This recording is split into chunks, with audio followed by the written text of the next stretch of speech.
మాతృదేవో భవ. Hi, my name is Gautam and I actually stay in Markazgate itself. I had this back pain. It's been 1.5 years. I have tried many treatments like chiropathy, oil massage, physiotherapy especially, but it didn't work out as much like what I expected. I strongly suggest homeopathy. You people can carry on with the homeopathy. Area Markazgiri and doctor name is like Nageshwarao and the clinic name is Neocare Homeopathy. ఈ నూతన సంవత్సరం క్రోధినామ సంవత్సరంలో మేషరాశి వారికి గోచారం ఎలా ఉన్నది, ఏ విధమైన ఫలితాలు ఇస్తాయి ఆ గోచార గ్రహాలు అనేటటువంటి దాని గురించి ఇప్పుడు మనం చర్చించుకుందాం. ముఖ్యంగా లాంగ్ స్టాండింగ్ అంటే ఎక్కువ కాలం చలనం లేకుండా ఉండేటటువంటి గ్రహాలు, ప్రధాన గ్రహాలైనటువంటి గురు, శని, రాహు, కేతు, ఈ గ్రహాల యొక్క వాటిని ప్రధానంగా చేసుకుని చెప్పడం జరుగుతుంది. మిగతా గ్రహాలు నెల 15 రోజులు 2.5 రోజులు ఉండేటువంటి గ్రహాల గురించి మనం అంతగా దీనిలో పట్టించుకోవడం జరగదు, చెప్పలేము కూడా, అయ్యే పని కూడా కాదు అది. అందుచేత ఈ 4 గ్రహాలు ప్రధాన గ్రహాలు కాబట్టి వాటిని బేస్ చేసుకుని ఈ రాశి వారికి ఎట్లా ఉంటుంది, ఏ రాశి వారికి ఎట్లా ఉంటుంది అనేటువంటి విషయం మనం తెలుసుకునేటువంటి ప్రయత్నం చేద్దాం. మేషరాశి వారికి ప్రప్రథమంగా మేషరాశి వారి గురించి చెప్పుకునే ప్రయత్నం చేద్దాం. రాశిలోనే గురుడు, అలాగే షష్టమంలో కేతు సంచారం జరుగుతోంది, అలాగే ఏకాదశిలో శనిగ్రహం యొక్క సంచారం జరుగుతోంది, అలాగే ద్వాదశంలో రాహుగ్రహ సంచారం జరుగుతూ ఉన్నది. వీటి వల్ల మనకు వచ్చే ఈ సంవత్సరం యొక్క ఫలితాలు మనం చెప్పుకోవాలి అంటే రాశిలో గురుగ్రహం చాలా అనుకూలమైనటువంటి ఫలితాలు ఇస్తుంది. అయితే ఇక్కడ మే 1 నుంచి ద్వితీయంలోకి ప్రవేశిస్తూ ఉన్నాడు గురువు. అయినప్పటికీ కూడా ద్వితీయంలో కూడా గురువు చాలా సుఫలితాలు ఇస్తాడు. అలాగే షష్టమంలో కేతు కూడా చాలా శుభప్రదమైనటువంటి ఫలితాలు ఇస్తాడు. ఇక ఏకాదశంలో శని స్వక్షేత్రంలో ఉన్నాడు, తద్వారా చాలా సుఫలితాలు ఇస్తాడు. ఇక రాహు మాత్రం కొంచెము వ్యయంలో ఉన్న కారణంగా కొన్ని అక్కర్లేనటువంటి విషయాలు నడిపిస్తూ ఉంటాడు. అందుచేత మొత్తంగా మనం ఈ గ్రహ సంచారాన్ని కనుక పరిశీలన చేసినట్టయితే ఈ మేషరాశి వారికి అనుకూలంగా ఏంటంటే వారికి ధన విషయంలో ఏ విధమైనటువంటి లోటుపాట్లు రావండి. ఆయన ద్వితీయంలో ప్రవేశించి అంటే మే 1 నుంచి ద్వితీయంలో ప్రవేశించిన తర్వాత కూడా చక్కగా సంవత్సరం అంతా కూడా చక్కటి సుఫలితాలు ఇస్తాడు. అలాగే ఇంట్లో కానీ, సమాజంలో కానీ, ఉద్యోగ చేసేటువంటి ప్రదేశంలో కానీ, వ్యాపారం చేసేటువంటి ప్రదేశంలో కానీ, అలాగే మీ యొక్క శరీర ఆరోగ్యం కూడా చాలా చక్కగా ఉంటుంది. ఈ విధమైనటువంటి ఫలితాలన్నీ ఇస్తూ ఉంటాడు. వ్యాపారం చేసే వాళ్ళకి, ఉద్యోగం చేసే వాళ్ళకి, అన్ని రకాల రంగాల్లోనూ ఉన్నటువంటి వాళ్ళందరికీ కూడా చాలా చక్కటి ఫలితాలు ఇస్తూ ఉంటాడు. ధనానికి ఏ విధమైన లోటు రాదు, పిల్లల చదువు అన్ని విషయాలు కూడా బాగుంటాయి. ఆ విధంగా ఈ గురువు యొక్క ప్రభావం వల్ల ఈ మేషరాశి వారికి చాలా బాగుంటుంది. అలాగే షష్టమంలో కేతువు కూడా చాలా సుపరిణామాలు ఇస్తూ ఉంటాడు. సత్యం మంచి ఆధ్యాత్మిక దృక్పథం ఉంటుంది. అలాగే రోగాలు, రుచులు అటువంటివి ఏమి మీకు కానీ, మీ కుటుంబ సభ్యులకు కానీ ఎవరికి కూడా అనారోగ్య సమస్యలు కూడా పెద్దగా తలెత్తవండి. ఇదివరకు ఉన్నటువంటి రోగాలు కూడా నయమయ్యేటువంటి పరిస్థితులు ఉంటాయి. అలాగే రుణాలు ఏమైనా ఉన్నట్టయితే తీర్చేస్తారు. ఒకవేళ మీకు రావాల్సినటువంటి మొండి బాకీలు ఏమైనా ఉన్నట్టయితే కూడా తప్పకుండా వసూలు అవుతాయి. అలాగే మీరు కొత్త ప్రయత్నాలు ఏమైనా కూడా చెయ్యవచ్చు. అలాగే ఈ ఏకాదశిలో శని స్వక్షేత్రంలో ఉన్న కారణంగా చాలా గొప్పగా ఉపయోగిస్తాడు. అయినా అన్ని విషయాల్లో కూడా లాభమే కనిపిస్తూ ఉంటుంది మీకు. ఏ విధంగా అంటే చదువులో కావచ్చు, పిల్లల చదువుల్లో కావచ్చు, లేదు మీ యొక్క మేషరాశి వారు అయితే మీరే చదువులో ఉన్నట్టయితే కావచ్చు, ఉద్యోగంలో ఉంటే కావచ్చు, వ్యాపారంలో ఉంటే కావచ్చు, సినిమా పరిశ్రమలో ఉండేవాళ్ళు కావచ్చు, లేదా సెక్యులేషన్ అంటే వీటిలో మామూలుగా మన సెక్యులేషన్ బాగుంటుంది. అలాగే దాన్ని ఏమంటారు మర్చిపోతున్నాం. అది ఏ ఫీల్డ్లో ఉన్న వారికి కూడా అందరికీ కూడా ధనం పుష్కలంగా లభిస్తుంది. అన్ని సామాజికంగా మీ యొక్క గౌరవం పెరుగుతుంది. కొత్తగా ఏమైనా ప్లాన్ చేస్తే కూడా అన్నిట్లో ఖచ్చితంగా మీరు సక్సెస్ అవ్వడానికి అవకాశం ఉంటుంది. ఇక పోయినట్టయితే రాహు వల్ల మనకు వచ్చేటటువంటిది కొంచెము అనవసరమైనటువంటి ఖర్చులు, కొంచెము మన మీద ఎవరికో ఈర్ష్యా ద్వేషాలు రావటము, ఇట్లాంటివి కొన్ని జరిగే అవకాశం ఉంటుంది. అందుచేత మనం ప్రతిసారి చెప్పుకున్నట్టుగానే మీరు నవగ్రహాల యొక్క పారాయణ చేసుకోండి, లేదా విష్ణు సహస్రనామ పారాయణ చేసుకోండి. ఏమి చేసినప్పటికీ కూడా ఈ రాహుకు మాత్రం కొంచెం సంవత్సరం కాలం పాటు చెప్పుకుంటున్నాం కాబట్టి వారం అయితే అది కూడా అక్కర్లేదు. మీరు ఆ నవగ్రహ పారాయణ చేసుకుంటే సరిపోతుంది. ఇది సంవత్సర ఫలితాలు కాబట్టి కొంచెం సుదీర్ఘకాలమే, ఈ సంవత్సరం అంటే సుదీర్ఘకాలమే వారంతో మనం కంపేర్ చేసుకుంటే. కాబట్టి రాహువుకి ఒక్కసారి మీరు ఒక కేజీ మినువులు ఇచ్చి ఎవరికో దానం ఇచ్చి చేసుకోవటం, లేదా ఇంకా మీరు ఫలితం రాలేదు అనుకుంటే ఒకసారి బ్రాహ్మణులు శుభ్రమైనటువంటి మీ పురోహితులు ఎవరినో ఒకటి కలిసి ఆ గురుగ్రహానికి, అదే రాహుగ్రహానికి ఏదైనా శాంతి ప్రక్రియ ఏమైనా చేసుకున్నట్టయితే మీకు అత్యంత 3 గ్రహాలు మీకు చాలా అనుకూలంగా ఉన్నాయి కాబట్టి లాంగ్ స్టాండింగ్ లో మీకు తగిన అన్ని పరిగణలో తీసుకోకపోయినప్పటికీ రాహుగ్రహానికి ఒక్కదానికి చేయించుకున్నట్టయితే మీరు కొత్తగా మొదలుపెట్టినటువంటి పని కావచ్చు, లేకపోతే మొదలుపెట్టి మధ్యలో ఆగిపోయిన పనులు కావచ్చు, ఏ పని మొదలెట్టినప్పటికీ మీకు అన్నింటిలో పరిపూర్ణమైనటువంటి శుభం జరుగుతుంది. అందులో ఏ విధమైనటువంటి అనుమానం లేదు. కొత్తగా అడుగు పెట్టండి, భగవంతుని తలుచుకోండి. అరోధినామ సంవత్సర పంచాంగ పఠనం చేసుకుందాము. ఈ క్రోధినామ సంవత్సరం అంటే ఏమిటి? క్రోధినామ సంవత్సరం అనే దానికి ఆ పేరు ఎలా వచ్చింది, ఎందుకు వచ్చింది అనేటటువంటి ముందుగా మనం తెలుసుకుందాం. ఒకానొక సందర్భంలో నారద మహర్షి ఒక శాపవశాన స్త్రీ రూపం ధరించవలసి వచ్చింది. ఆ స్త్రీ రూపం ధరించిన తర్వాత ఒక రాజుగారిని వివాహం చేసుకోవాల్సి వచ్చింది. ఇంకా స్త్రీ అన్నా వివాహం అవ్వాలి కదండి.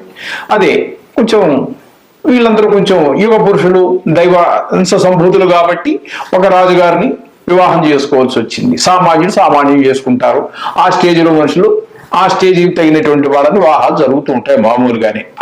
అక్కడక్కడ జరుగుతూ ఉండొచ్చు. కొంచెం తక్కువ గ్రేడులో ఉన్నటువంటి స్త్రీలను రాజుగారు వ్యామోహించడం, తర్వాత అవన్నీ జరుగుతూ ఉంటాయి. కానీ ఇక్కడ ఏంటంటే నారదుడు ఏంటంటే వాడు చాలా గొప్ప వ్యక్తి, మీకు తెలిసిన విషయమే. అటువంటి నారదుడిని స్త్రీ రూపం ధరించాడు కాబట్టి అతన్ని ఒక అందానికో సౌందర్యానికో ముగ్ధులైనట్టు ఒక రాజుగారు వివాహం చేసుకోవాల్సి వచ్చింది. ఆ రాజుగారికి ఈ నారదుడికి కలిసి ఒక 60 మంది సంతానం కలిగారండి. ఆ సంతానం కలిగినప్పుడు మనము మామూలుగా సామాన్యులు అనుకుంటా ఉంటాం, డబ్బులున్న వాళ్ళు, రాజులు వీళ్ళందరూ ప్రశాంతంగా ఉంటారు. అది చాలా పొరపాటు ఆలోచన అండి. డబ్బులుండే కొద్దీ వాడికి అలాగే టెన్షన్లు పెరిగిపోతున్నాయి ఈ రోజుల్లో మనకు తెలిసి. అలాగే రాజుగారు అనేవాడికి కూడా శుభ్రంగా తినడానికి కానీ, హాయిగా కన్ను మూసి హాయిగా నిద్రపోవడానికి కానీ సందర్భాలు ఉండవండి. ఎందుకంటే టెన్షన్ టెన్షన్ టెన్షన్ టెన్షన్, ఇవన్నీ పని ఒత్తిడి అలా ఉంటూ ఉంటుంది. అనేక రకాల సమస్యలతో వేగుతూ ఉంటారు డబ్బులు ఉన్నవాడు కానీ, మహారాజులు కానీ, ఒక మినిస్టర్లు కానీ, ఎవరైనా కూడా. అదేవిధంగా ఒక రాజుగారికి భర్త అయ్యాడు, 60 మంది భార్య అయ్యాడు, ఒక 60 మంది పిల్లలు కలిగారు. ఇవన్నీ చూసుకుంటూ ఉన్నాడు నారదుడు. ఆయనకే సంబంధం లేదు స్త్రీ రూపంలో ఉన్నటువంటి నారదుడికి. కానీ మరి రాజుగారికి అనేక వ్యవహారాలు ఉంటాయి కదండి. అలాగే శత్రువులు కూడా విపరీతంగా ఉంటారు. ఒకసారి చాలాసార్లు మంద పై అయినా కొన్ని సందర్భాల్లో వాళ్ళు కూడా పై చేయేటువంటి సందర్భాలు ఉంటాయి. మొత్తం మీద ఒక యుద్ధం జరిగింది ఆ రాజుగారికి వేరే దేశం రాజుతో. ఆ సందర్భంలో ఈ నారదుడి యొక్క ఈ 60 మంది సంతానము రాజుగారితో సహా అందరూ చనిపోయారండి.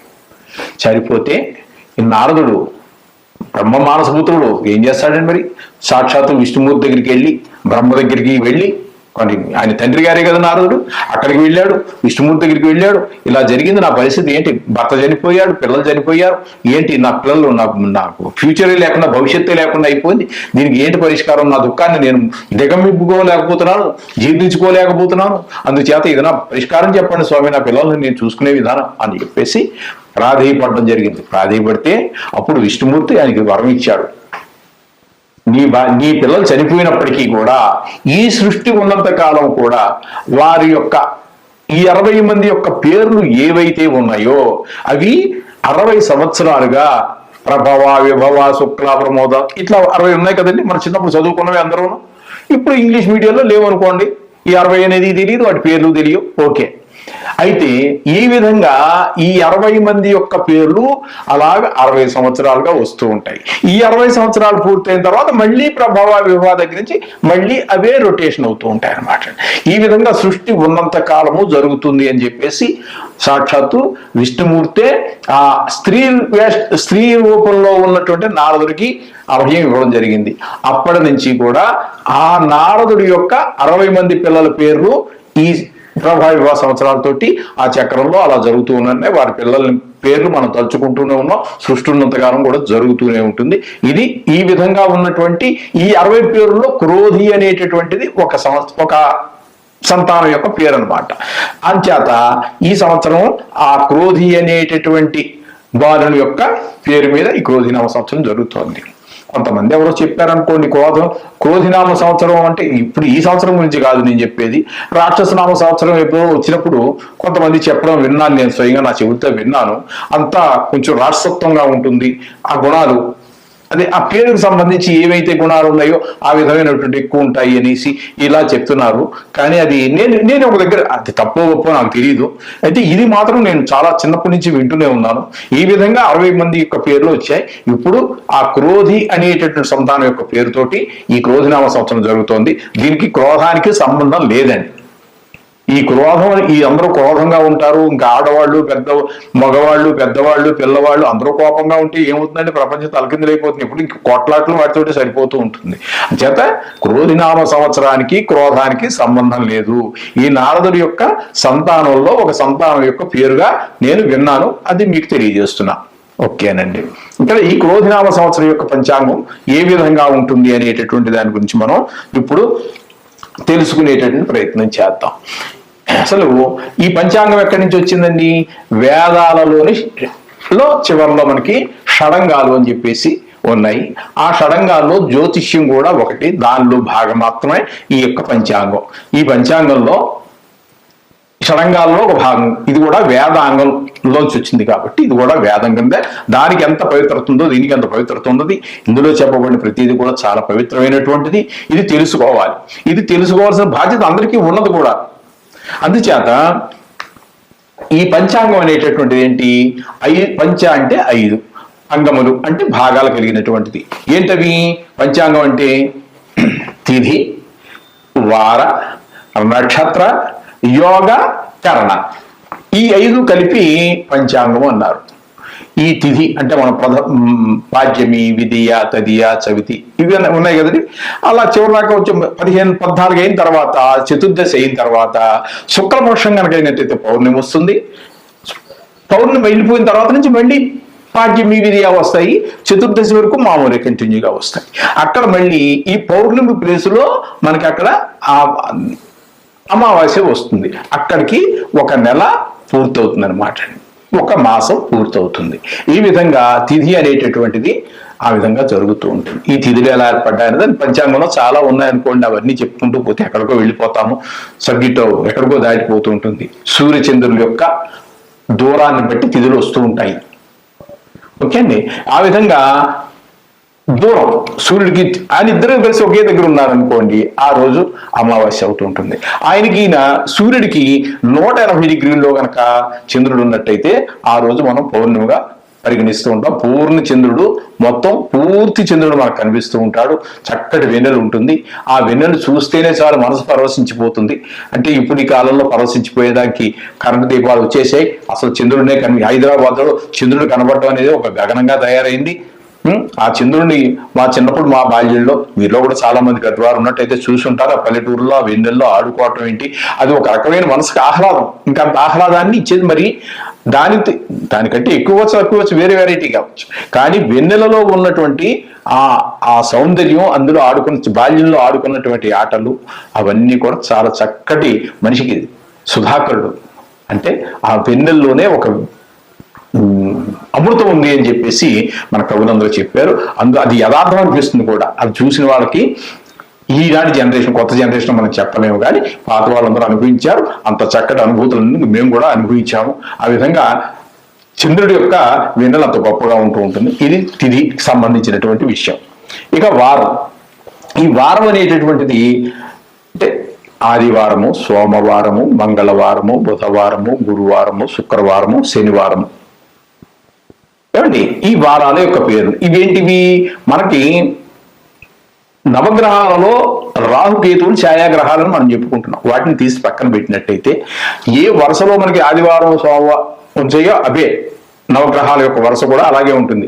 ఆది అంటే సూర్యుడు, ఆదిత్యాయ సోమాయ, సోమ అంటే చంద్రుడు, ఆదిత్యాయ సోమాయ, మంగళాయ కుజుడు, దాన్నే మంగళం అంటున్నాం మనం. ఆదివారము, సోమవారము, మంగళవారం, ఈ విధంగా ఆ నవగ్రహాలు అంటే 7 గ్రహాల యొక్క రాహుకేతులు పక్కన పెట్టండి. తెలిస్తే ఆ 7 గ్రహాల యొక్క పేర్లే వీటికి వచ్చినాయి, వీటి పేర్లే వాటికి వచ్చినాయి. అంచేత వీటిని తిది, వారం, నక్షత్రం, అశ్విని, భరణి, కృతిక, రోహిణి, ఇవి 27 ఉన్నాయి కదండి. ఇవి మనకి నక్షత్రాల యొక్క పేర్లు. వీటి అలాగే యోగము, కరణం ఇవన్నీ కూడా ఉన్నాయి. వాటిని మనం పెద్ద ఇంపార్టెంట్గా మన వాళ్ళు కూడా సంకల్పంలో చెప్పటం లేదు.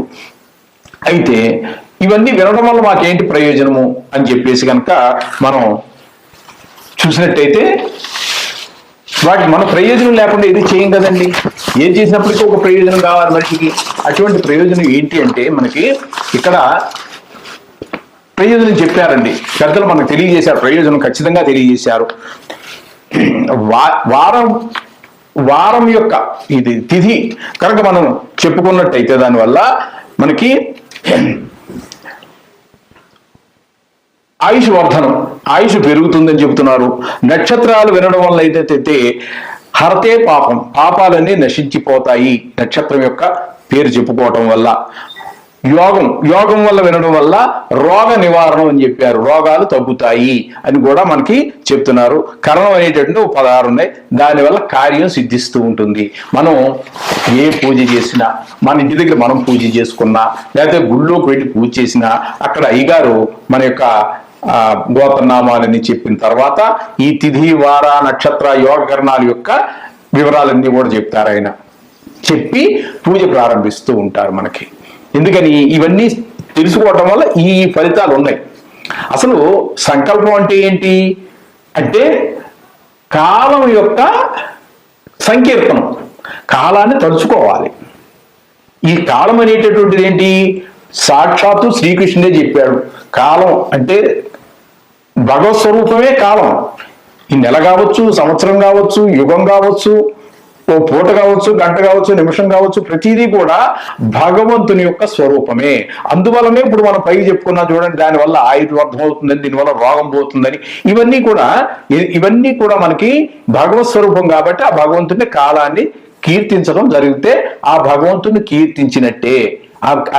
ఆయన్ని కీర్తించడానికి ముందే సంకల్పం మనం చెప్పుకుంటున్నాం. ఈ విధమైనటువంటి ఈ పంచాంగంలో వచ్చేటటువంటి తిథివారం, నక్షత్ర, యోగకరణాలన్నీ కూడా ఆ సంకల్పంలో మనం చెప్పుకుంటూ ఉన్నాం. ఆ విధంగా చెప్పుకుంటూ ఉండడం ద్వారా అయితే శ్రీకృష్ణ భగవానుడు మనకి భగవద్గీతలో ఏం చెప్పాడు అంటే మనకి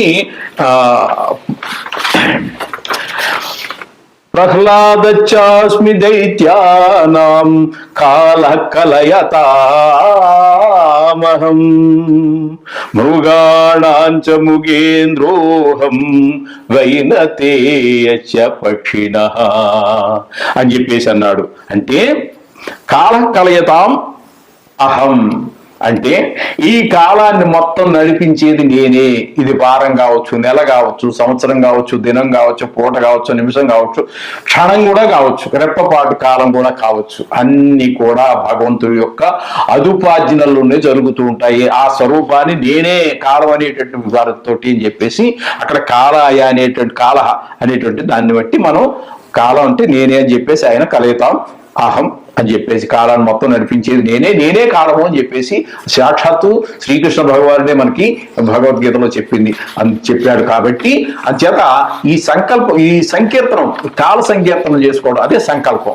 ఆ సంకల్పాన్ని చేసుకోవడం వల్ల మనకి భగవంతుని ప్రార్థించినటువంటి ఫలితం ఈ 4 పైన చెప్పుకున్నటువంటి ఆయుషవర్ధనం, హరదే బాపు ఇవన్నీ పక్కన పెట్టండి. పక్కన పెట్టాల్సిన దాంతో పాటుగా భగవంతుని పూజ చేసినటువంటి పూర్తి ఫలితం కూడా మనకి వస్తుంది. ఏం చేయాలంటే సాక్షాత్తు శ్రీకృష్ణుని నోట్లోంచే మనం విన్నాం.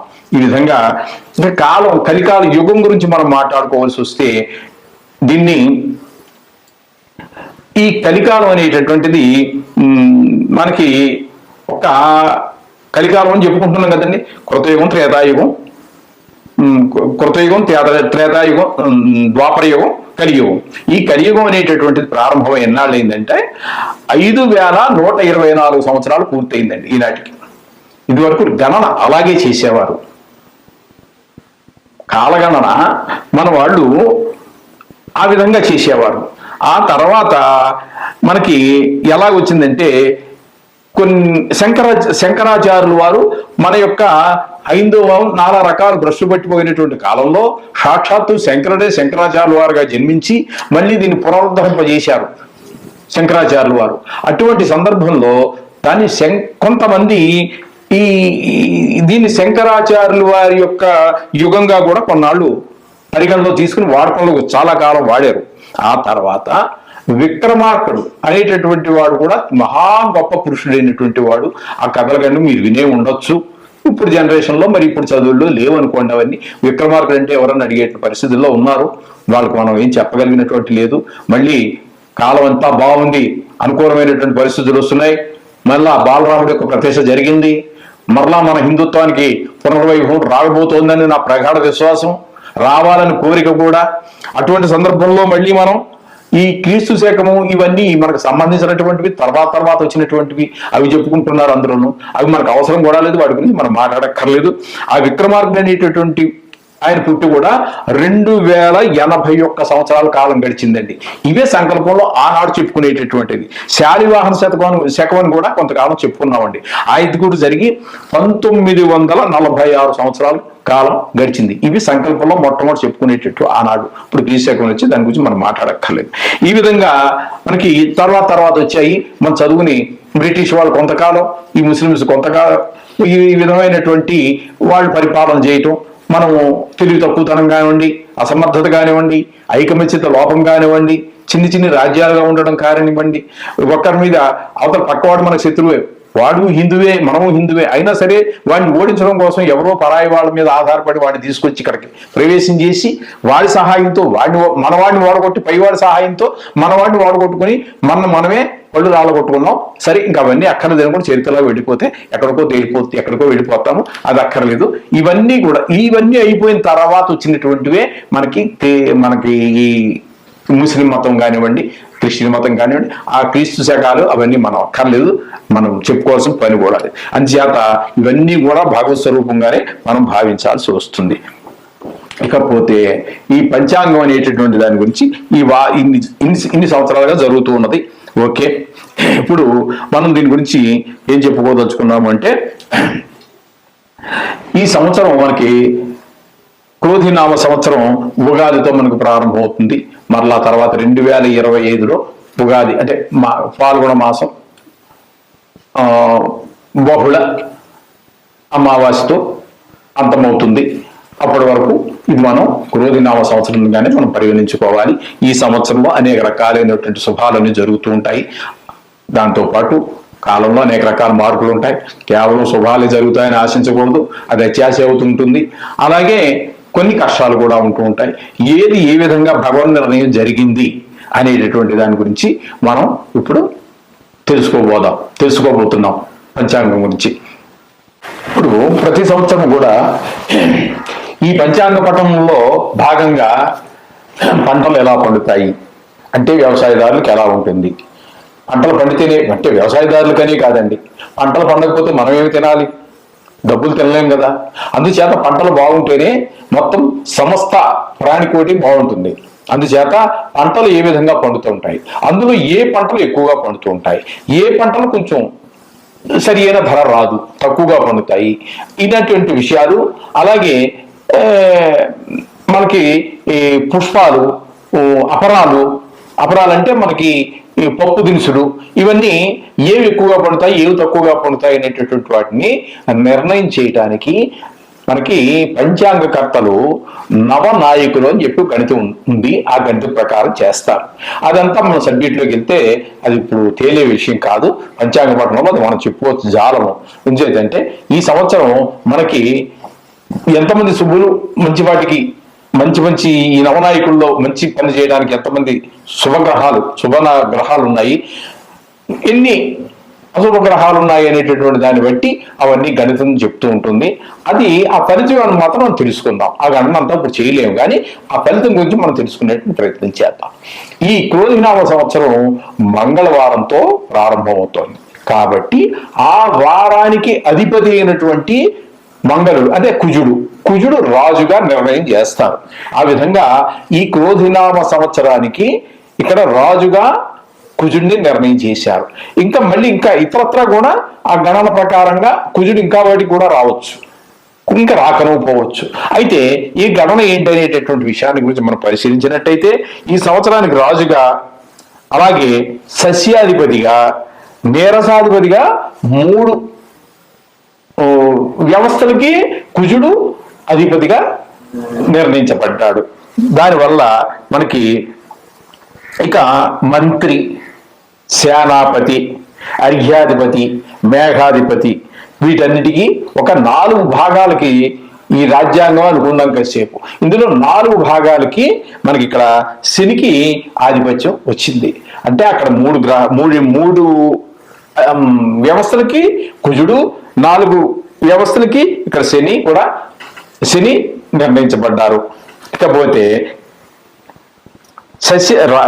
పూర్ణ సస్యాధిపతిగా చంద్రుడు, రసాధిపతిగా గురువు, ఈ విధంగా వీళ్ళందరూ ఏర్పాటు చేయడం జరిగింది.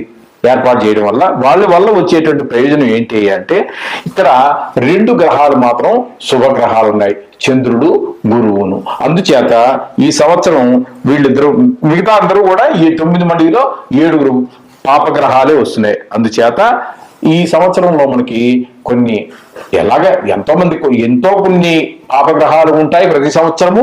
అలాగే కొన్ని గ్రహాలు పుణ్యగ్రహాలు ఉంటూ ఉంటాయి. తద్వారా మనకి ఏంటంటే ఇక్కడ 2 గ్రహాలు శుభగ్రహాలు ఉన్నాయి, 7 గ్రహాలు పాపగ్రహాలు ఉన్నాయి. కాబట్టి వాటి యొక్క ప్రభావం వల్ల ఏంటి మనకి అనేటువంటి ఆలోచించినట్టయితే మనుషులకి పాడి పంటల మీద శ్రద్ధ తగ్గుతుంది. ఇది చాలా ఇంపార్టెంట్ అయినటువంటి విషయం. అలాగే అపరాలు ఇవన్నీ కూడా కొంచెం తగ్గేటటువంటి పరిస్థితి ఉంది.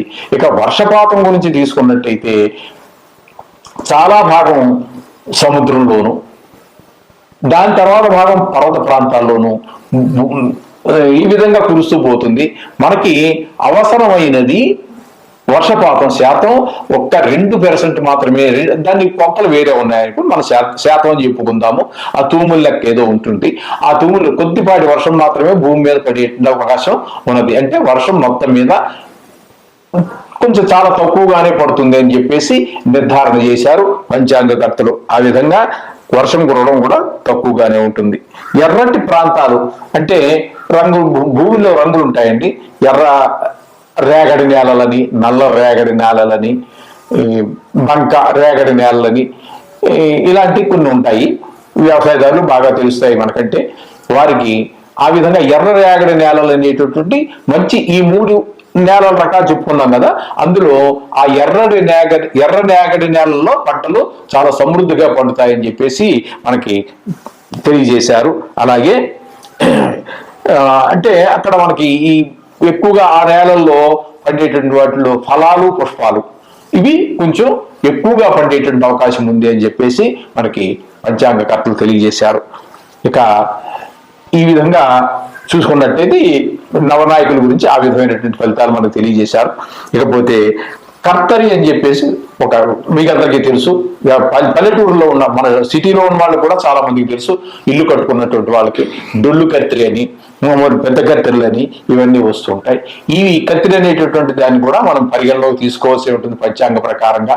ఎందుకంటే వాస్తు కర్తరి అని అటువంటి సందర్భాలలో ఇవన్నీ కూడా మనకి మంచి వేసవి సమయంలో వచ్చేటటువంటి కత్తిరలు ఈ 3 కూడా. దీని ద్వారా ఏమవుతుంది అంటే ఆ సందర్భాలలో వెలు కత్తిరి కానివ్వండి, పెద్ద కత్తిరి కానివ్వండి, వాస్తు కత్తిరి కానివ్వండి, వీటికి ఏంటంటే ఆ సందర్భంలో నీరు భూమి మీద చాలా తక్కువగా ఉంటుంది. ఎండలు ఎక్కువగా ఉండి ఆవిరైపోవడం కానీ ఈ కారణాల చేత వర్షం పడడం తక్కువ కావచ్చు, ఎక్కువ కావచ్చు. ఏదైనా ఈ కర్తరి నెలల్లో ఈ కర్తరిలు ఉండేటటువంటి సమయాలలో గుళ్ళు కత్తిరి కావచ్చు, పెద్ద కత్తిరి కావచ్చు, వాసు కత్తిరి కావచ్చు, అటువంటి సందర్భాలలో గృహ నిర్మాణాలు, అంటే రాతి కట్టడాలు ఇట్లాంటివి వాటిని విడిచిపెట్టమని చెప్పారు. ఎందుకంటే నీటి ఎద్దడి ఉంటుంది బాగా. అందుచేత ఈ నిర్మాణానికి కావలసినటువంటి నీరు చాలా సందర్భాలలో దొరకకపోవచ్చు. అందుచేత వీళ్ళు ఏంటంటే ఆయా సందర్భాలలో ఆ గృహ నిర్మాణాలు ఇత్యాది కార్యక్రమాలు కొన్ని తగ్గించుకోమని చెప్పి, చెయ్యొద్దు అన్నారు, తగ్గించుకోవడం కాదని, చెయ్యొద్దు అని చెప్పేసి శాస్త్ర ప్రమాణంగా వాళ్ళు తెలియజేశారు పెద్దలు. అది ఆచరించడమే మనకి పెద్దలు ఏదైతే చెప్పారో వాటిని ఆచరించడమే మనకి శ్రేయస్కరం. ఈ విధంగా ఉంటుంది. అంటే కర్తల విషయాలు వచ్చేటప్పటికి ఆ విధంగా మనం చూసుకోవచ్చు. ఇక వివాహాది విషయాలు, ఉపనయనాలు, గుడి ప్రతిష్టలు, ఇట్లాంటి శుభకార్యాలన్నిటికీ కూడా మనం ముఖ్యంగా కొన్ని చూసుకోవాల్సిన ముహూర్తం ఎలాగో చూసుకుంటాము. అయితే మౌఢ్యమి, అదే మూఢము అంటూ ఉంటాం మనం. శుక్రమూఢము, గురుమూఢము అని చెప్పేసి మూఢాలు ఉంటాయండి. అంటే ఆ మూఢాలలో శుభకార్యాలు చెయ్యరు. ఎందుకనంటే అత్యంత శుభగ్రహాలు అయినటువంటివి ఏంటంటే గురుడు, శుక్రుడు బాగా శుభగ్రహాలు. మనం ఏ శుభకార్యం తలబెట్టినప్పటికీ వారి యొక్క అనుగ్రహం తప్పకుండా కావలసిందే. వివాహానికి కానీ, ఉపనయనానికి కానీ, గుడి ప్రతిష్ట కానివ్వండి, పెద్ద పెద్ద దేనికి తీసుకున్నప్పటికీ కూడా పెద్ద పెద్ద కార్యక్రమాలకి, శుభ కార్యక్రమాలకి ఈ కంపల్సరీగా వారి యొక్క అనుగ్రహం కావాలి మనకి. అయితే ఈ మూఢము అంటే ఏంటంటే రవితో గనక, అంటే సూర్యునితో గనక గురువు కలిస్తే దాన్ని గురుమూఢము అంటారు. అంటే నవగ్రహాలలో రాజు రవి. రవితో మరి ఏ గ్రహం కలిసినప్పటికీ చిన్నపోవలసిందే కదండి. మరి పెద్ద గ్రహంతో చిన్న గ్రహం కలిసినప్పుడు ఏమవుతుందండి? దాని యొక్క ప్రభావం తగ్గుతుంది. రాజుగారి ప్రభావం ఎక్కువ ఉంటుంది. అందుచేత రవి ప్రభావం ఎక్కువ ఉండడం చేత ఈయన ప్రభావం తక్కువైపోతుంది. గురువు అయితే గురువు, శుక్రుడు అయితే శుక్రుడు. అందుచేత ఆ రెండు మూఢాలు వచ్చినప్పుడు ఏ విధమైనటువంటి వివాహ, ఉపనయన, గృహ ప్రవేశ, గృహ ప్రారంభ, గుడి ప్రతిష్ట ఇట్లాంటి శుభకార్యాలన్నీ చేపట్టరు. వాటి గురించి కూడా మనకి పంచాంగంలో ఆ మహానుభావులు, పంచాంగకర్తలు, ఆ దైవజ్ఞులు మనకి తెలియజేశారు. వాటిని గురించి మనం తెలియజేసుకుందామండి. ఈ నెల, అదే ఇది సంవత్సరంలో, క్రోధినామ సంవత్సరంలో మే 1వ తారీఖు నుండి చైత్ర బహుళ నవమవుతోందండి. ఆ రోజు నుండి మనకి శుక్రమూఢం ప్రారంభమవుతోంది. ఆ ప్రారంభమైనటువంటి శుక్రమూఢం మళ్ళీ మనకి ఎప్పుడంటే 7వ నెల 7వ తారీఖు 2024, 2025 అండి. 25 తప్పుపడ్డట్టున్నది. ఆ వేళ మూఢం వదిలేస్తే అప్పటి వరకు శుక్రమూఢం జరుగుతూనే ఉంటుంది. ఆ శుక్రమూఢంలో మనకి వివాహాది శుభకార్యాలు 24 24 తప్పుపడలేదు, రైటే. 7 అంటే 7వ తారీఖు 7వ నెల 2024 అంటే ఆషాఢ శుద్ధ విద్య ఆ వేళ ఆదివారం అవుతుంది. ఆ రోజు వరకు శుక్రమూఢం ఉంటుంది. అది చేత శుభకార్యాలు జరగవు. ఇక గురుమూఢం గురించి మనం తెలుసుకున్నట్టయితే ఇక్కడ 5వ తారీఖు 5వ నెల 2024 నుండి గురుమూఢం ప్రారంభమవుతోందండి. ప్రారంభమై మళ్ళీ 1వ తారీఖు 6వ నెల 2024 ఆ రోజున గురుమూఢం వదిలేస్తుంది, అయిపోతుంది. అట్లాగే మరలా శుక్రమూఢం 18వ తారీఖు 3వ నెల 2025. ఇది కొంచెం గుర్తుపెట్టుకోండి. 24, 25 కన్ఫ్యూజ్ కావద్దు. నేనే కన్ఫ్యూజ్ అయ్యాను, అట్లా మీరు కూడా కన్ఫ్యూజ్ కావద్దు. 18వ తారీఖు మార్చి నెల 2025 ఆ రోజున మళ్ళీ శుక్రమూఢం ప్రారంభమవుతోంది. అదే నెలలో 28వ తారీఖు 3వ నెల అంటే మార్చి నెల 2025న శుక్రమూఢం వదిలిపెట్టేస్తోంది. ఈ సందర్భాలలో వివాహాలు కానీ మనం చెప్పుకున్నాం కదండి, శుభకార్యాలు, వివాహాలు శుభకార్యాలు ఇవి కానీ జరగవండి. ఇది మీరు ఎలాగా శుభకార్యం చేసినప్పుడు పంతులు గారు మీరు తప్పకుండా కలుస్తారు, మీకు పంతులు గారు కూడా తెలియజేస్తారు. కానీ ఇప్పుడు చెప్పుకోవాలి ఈ సందర్భంలో మనం. అప్పుడు విషయం అప్పుడు ఎలాగా మీరు ఖచ్చితంగా పంతులు గారిని కలుస్తారు, పంతులు గారు ఎలాగా తెలియజేస్తారు. కానీ మనం పంచాంగపట్నం చెప్పుకుంటున్నాం కాబట్టి మనం ఖచ్చితంగా ఈ విషయాలన్నీ కూడా మనం ప్రస్తావించుకోవాల్సి ఉంటుంది. అదేవిధంగా ఇక్కడ మీకు పుష్కరాల గురించి కూడా మనం మాట్లాడుకోవాలి. ప్రతి సంవత్సరం కూడా ఏదో నదికి మనకి పుష్కరాలు వస్తూనే ఉంటాయి. 12 నెలలకి 12 రాసులు కదండి మనకి రాశిచక్రంలో 12 రాసులు ఉంటూ ఉంటాయి. అంచేత ఆ విధంగా 12 సంవత్సరాల్లోనూ కూడా అంటే ప్రతి సంవత్సరం కూడా ఏదో నదికి మనకి ఈ పుష్కరాలు వస్తూనే ఉంటాయి. ఈ సంవత్సరం మనకి 1వ తారీఖు 5వ నెల 2024 నుంచి 12 పుష్కరం అంటే 12 అదే 12 రోజుల్లో జరుగుతూ ఉంటుంది. పుష్కరం అంటే 12 అంటే 12 అని సంఖ్య లెక్కది 12 రోజులు ఖచ్చితంగా జరుగుతుంది. అలాగే సంవత్సరం అంతా కూడా పరమ పవిత్రంగా చూస్తారు. ప్రారంభ పుష్కరం అంటారు మొదటి 12 రోజుల్ని. సంవత్సరం అంతా కూడా అందులో దేవతలు సమస్త దేవతలు కొలువై ఉంటారని మన శాస్త్ర ప్రమాణం. అలాగే చివరిలో అంత్య పుష్కరాలని చెప్పేసి మళ్ళీ 12 రోజులు అక్కడ పూర్తి అయ్యేటప్పుడు చేస్తూ ఉంటారు. ఆ సందర్భాలలో ఎక్కడ లేని జన్మం అందరూ కూడా పుణ్యం కావాలని కోరుకునేటటువంటి వాళ్ళు, అవకాశం ఉన్నటువంటి వాళ్ళు, శరీర ఆరోగ్యం ఉన్నటువంటి వాళ్ళు, భక్తి ప్రపత్తులు ఉన్నటువంటి వాళ్ళు వెళ్ళి తప్పకుండా నదుల్లో స్నానం చేస్తూ ఉంటారు. ఇక్కడ ఈ సంవత్సరం నర్మదా నది యొక్క పుష్కరాలని జరుగుతూ ఉన్న ఈ సంవత్సరంలో 5వ తారీఖు 1వ తారీఖు 5వ నెల మే నెల 1 నుంచి ప్రారంభమవుతోంది. అందుచేత ఈ నర్మదా నది యొక్క పుష్కరాలుగా మనం ఈ సంవత్సరం మనకు తెలియజేశారు. ఇకపోతే ఈ సంవత్సరంలో ఫలితాలు ఎలా ఉంటాయి అనుకుంటే ఒక రకంగా చెప్పాలి అంటే తిండికి గుడ్డకి దేనికి లోటు ఉండదండి.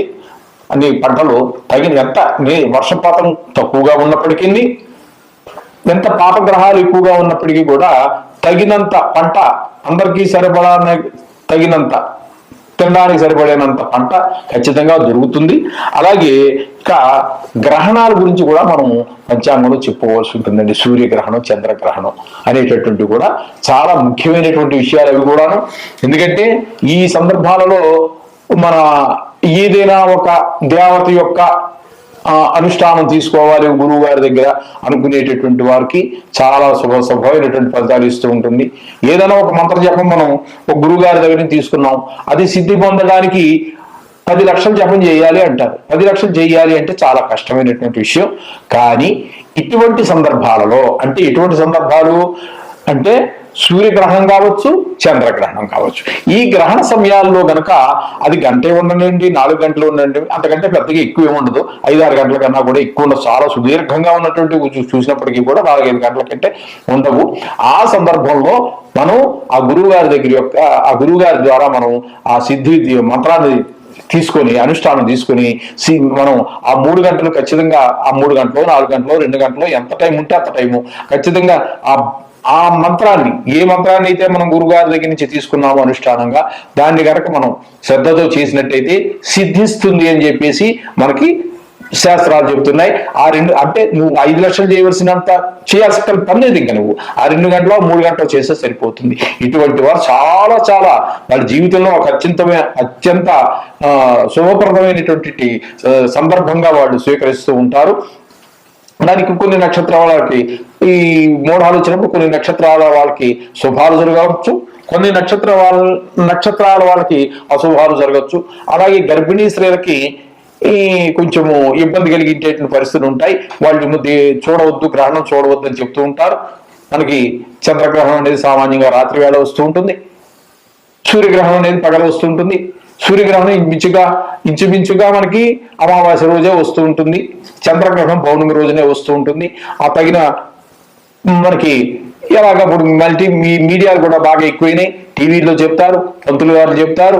అందుచేత వాటిని తగిన శ్రద్ధలు తీసుకోండి. వాళ్ళు ఏ రాసుల వాళ్ళు ఏ నక్షత్ర వాళ్ళు జాగ్రత్తలు తీసుకోవాలో చెప్తున్నారు, అవన్నీ వారు పాటించండి. కొంతమంది ఈ మధ్యకాలంలో మా చిన్నప్పటికి ఇప్పటికీ కొంచెం తేడా కనబడుతోందండి. ఏదో ఈ రాశి వాడు ఈ నక్షత్రం వాడు చూడద్దు అన్నట్టుగా చెప్పేవారు. ఈ మధ్యకాలంలో మరి ఇంచుమించుగా అన్ని నక్షత్రాల వాళ్ళకి అది మధ్యం ఫలితం అత్యంత శుభఫలితం, మధ్యం ఫలితం, నీచ ఫలితం అన్నట్టుగా ఏవో చాలా వస్తున్నాయి. మరి అది ఎంత యథార్థం అనేది నేను చెప్పలేనటువంటి విషయం. అది వాళ్ళు ఏదో ఒక ఆధారం పెట్టుకుని చెప్పు ఉండొచ్చు. ఆధారం లేకుండా చెప్తే మాత్రం దాన్ని మీరు అది ఎవరో మరి తేల్చాలి, దీనికి ఆధారం లేదు అనేటటువంటి పెద్ద పెద్దలు ఉన్నారు. కాబట్టి అది అటువంటి ఆధారం లేని వాటి అయితే మనం విడిచిపెట్టచ్చు. ఎవరెవరు చెప్పగలిగితే కొంతమంది మహానుభావులు ఉన్నారు కదా, తప్పు అని చెప్తున్నారు, టీవీలో చెప్తున్నారు, అది శాస్త్ర ప్రమాణం కాదని. అటువంటి వాటి ఏదైనా శాస్త్ర ప్రమాణం లేని మాటలు ఎవరన్నా చెబితే చెబితే దాన్ని ఖండించే వాళ్ళు కూడా చాలా మంది ఉన్నారు. అటువంటి వాటి జరికి మనం వెళ్ళక్కర్లేదు, దానివల్ల ఫలితం శూన్యంగా ఉంటుంది. ఊరికే భయభ్రాంతం చేసేటువంటివన్నీ, ఎందుకంటే ప్రజలు భయభ్రాంతం చేయకూడదు, అనవసరం. ఉన్నది ఉన్నట్టు శాస్త్రం ఎంతవరకు చెప్పిందో అంతవరకు చెప్తే చాలు, మనం పాటించు, అక్కడ గొప్ప ఉన్నట్టే. లేరు ఇప్పుడు మళ్ళీ కొత్తగా మనం శాస్త్రాలు రాయాల్సిన పని ఏమీ లేదు. అది చేత అది కొంచెం పాటించుకోవాల్సినటువంటి మనం ఈ విధంగా మనం ఈ యొక్క క్రోధినామ సంవత్సరం యొక్క ఫలితాలని ఈ విధంగా మనం విశ్లేషించుకున్నాం. శుభం భూయాత్, అందరికీ శుభం జరగాలని, ఈ క్రోధినామ సంవత్సరంలో అందరికీ సర్వసుఖాలు సర్వ సౌఖ్యాలు సౌభాగ్యాలు ఏర్పడాలని ఆ దేవుని మనస్ఫూర్తిగా ప్రార్థిస్తూ ఉన్నాను. శుభం భూయాత్.